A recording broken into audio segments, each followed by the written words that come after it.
Hello, my dear friend, wherever you are in the world. My heart has been so heavy these past few days for the amazing people in Ukraine, but I still wanted to make a video because every time horrible stuff happens in the world like this, or really stressful events happen, we were just kind of getting out of a pandemic, which is stressful in and of itself. Every time out of control things happen in the world, the chances that your doubts, obsessive thoughts, and intrusive thoughts about your relationship increase are very likely, and you might not see this correlation. So that's why I'm taping this video today, because I just want to help you. I want to help you make sense of what you're feeling and what you're thinking, and that it's logical and that it makes sense and that it's okay to feel this way, and it doesn't say anything about your relationship. So when things happen that cause stress in our bodies that we don't have any control over, it being a pandemic or it being a war, your fear brain, that part of you that wants to protect you, is going to search for ways to make you feel safe. And if it can't make you feel safe by actually doing something about the problem, it might find different ways to at least make you feel like you have a sense of control about something in your life. So that's why sometimes your fear brain will bite down on your relationship in times when there's actually something else going on. And that could be something in the world, something as big as a pandemic or a war. It could actually also be something at work. It could be that you're actually stressed about something at work, you're scared, but that feels too big or too tough to handle. And so your fear brain will search for something that you kind of feel like you have a say in, or that you can have control over. And your relationship might be the victim of that. And so it has nothing to do with your relationship at all. It is just that doubts, having doubts about your relationship. So wondering whether you love them enough, wondering whether this is the one, whether you're making a right choice, whether you shouldn't just break up, and you already know that you should break up, but you're just too weak to do it, and so you're just leading him on, and you're a horrible person. Those are the contents of the thoughts. Those are the thoughts you have, and they feel super real. I know that, and I'm not like diminishing any of that. I know they feel super real, but they actually could be a coping mechanism to deal with stress and feelings about situations that are out of your control. And it is very important to start to at least know this. Maybe you don't even know this, and all of a sudden these doubts come back in your relationship while everything was going fine, and you're like, what is going on? And it could actually be that you are sad about a war, or it could be that you are angry or frustrated, or you just feel scared about what's happening in the world, and you want to feel some sort of control about a part in your life. So why does it bite down on your relationship? Why not on something else? And it could bite down on something else too, for sure, and I will go into that a little bit later. But your relationship is such a almost popular topic for your fear brain because it involves a big choice. You either stay or you break up. And that's a really tough choice to make in any situation. So the story that kind of um, exists or is created is that you really have to think about this really hard.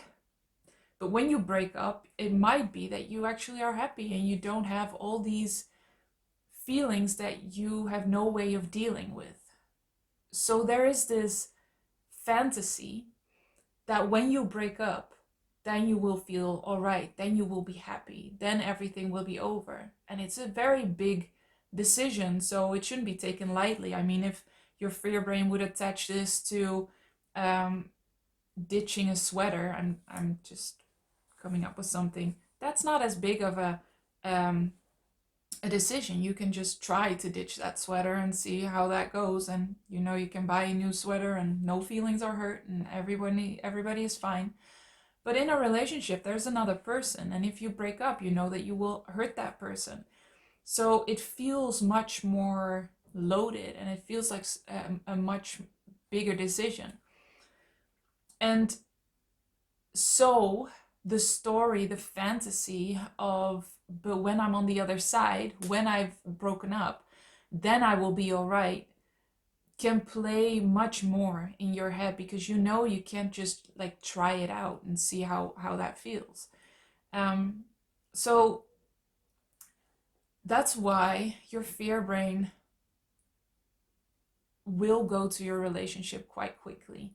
Um, because it is such a big decision that has such a big impact on your life, and your fear brain that is just trying to protect you and trying to help you deal with these feelings in a very um, immature way, in a way. I mean, you have the capability, or you at least have the capability to learn how to cope with these feelings of out of control things happening in the world, and you being sad about it and you being frustrated about it. And when I was in the middle of my fearful avoidant crash state period, which is now about 10 years ago, in this time where so much is happening and where I feel so incredibly sad about this war, I would not cry. I would not allow my feelings about that war. I would not even probably notice that I actually am feeling sad and frustrated and angry about the war. But now that I've learned that, and now that I've healed the fearful avoidant attachment style, I am in tune with my emotions, and I know that they're safe to have, they're safe to feel. Because what happens when you are not in tune with your emotions, when you're actually scared of your emotions, as a lot, maybe all fearful avoidants are, you push down your emotions. Every time you have a negative emotion, it comes up and you feel like you shouldn't have that. You repress it because when you were younger, so many negative consequences were linked to you having negative emotions. So what your fear brain now does now is that when you have that negative emotion coming up, it connects a negative consequence to it that will have implications in your life right now, because your fear brain cannot live in the past. It cannot see towards your childhood and where the wounds are coming from. So what happens is that sadness or that frustration comes up, and instead of you being aware and thinking, oh, that's sadness and frustration and it's safe to feel that, your fear brain is saying, oh no, this is unsafe. And a consequence that would have impact now is, when I allow these feelings, when I feel these feelings, I'll probably realize that I have to break up, or it will be my intuition telling me to break up. So there's negative consequences in the now being attached to it by your fear brain. This is, I know this is like a big mind fuck, but I think it's very important for you to understand how your fear brain works so that you can recognize it in a moment when it happens. So that's why you repress and suppress your feelings, because you are used to there being negative consequences to it. But when you would sit and just feel your feelings and feel safe enough to do that, as you will as you heal the fearful avoidant attachment style, you will notice that all feelings are okay and it's all just processing something. And then you will be able to distinguish that you're actually sad or frustrated or mad about things that are happening in the world right now, and you feel scared and out of control, and you would be able to just accept that and not do something about it immediately or try to push it away or try to not have it be there, but just sit with your feelings and allow that scared little child in you to just be scared, because you know you're safe. You know you're safe no matter what, even when you're scared, even when you're frustrated, even when everything feels out of control and you don't know what to do anymore. You don't have to have control all the time. You don't have to be perfect. You don't have to have the answers. You don't have to fix everything. That all comes with it. So, this might be a little bit more of a rambling video. But I hope I got the point across that the doubts you might have right now and the feelings you might have about your relationship or your partner could very well have nothing to do with your partner and with your relationship. And the sad thing about this is that in these times of uncertainty and just madness, you deserve support. You deserve love. And this might be one of the most cruel things of the fearful avoidant attachment style, that you tend to push that away in the moments that you need it most. So the moments you are feeling the weakest, the most insecure, the most uncertain about things, that's when you don't allow the support, and that's when you deserve the support more than whenever. So I wish for you that you allow your partner to support you, that you allow yourself to feel your emotions as best you can, to know that you are safe, that it is safe to feel these emotions, whatever they are, and that you don't have to have the answers right now, that you don't have to be perfect right now, that you don't have to fix everything right now. It's okay to just not know, and it's okay to not feel good. And when you allow your feelings, you don't have to fix them. Your body will do that. Your body is so wise, and you have that wisdom too.